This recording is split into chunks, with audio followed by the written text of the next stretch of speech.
नमस्कार मित्रांनो, अनेकांना हातपाय चांगले असून सुद्धा नेहमी आयुष्याला दोष देत असतात। माझ्या आयुष्यामध्ये हे कमी आहे, माझ्या आयुष्यामध्ये ते कमी आहे, मी हे कसं करू, मला खूप प्रयत्न करावे लागतात तरीसुद्धा मला यश येत नाही, नशिबाला किंवा आपल्या परिवाराला दोष देत असतो।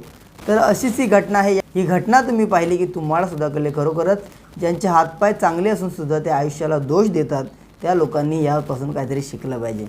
या व्हिडिओमध्ये तुम्ही पाहू शकता, एक तरुण आहे, त्या तरुणाचा एक हात नाही आहे आणि एक हात आहे, दोन पाय सुद्धा आहेत।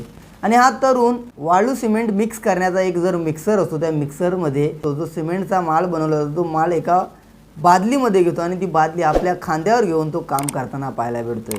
मित्रांनो, या व्हिडिओमधून सांगायचं तात्पर्य एवढंच आहे, कधी कधी आपण आपले हातपाय चांगले असून नेहमी काम भेटत नाही, हे भेटत नाही, ते भेटत नाही, नेहमी आपल्या नशिबाला दोष देत असतो। पण या मित्राने खरोखरच आपला एक हात नसून सुद्धा एवढं वजनाचं काम करताना आपल्याला तो पाहायला भेटतोय। याच्याकडे पाहिलं की आपल्याला कळेल की खरोखरच याच्याकडे एवढं एक हात कमी असताना सुद्धा हा तरुण एवढं मेहनतीचं काम करतोय। मग आपल्याला दोन हातपाय दिलेले असून चांगले असून सुद्धा आपण आपल्या नशिबाला का दोष देतो, असा प्रश्न प्रत्येकाला पडलाच पाहिजे।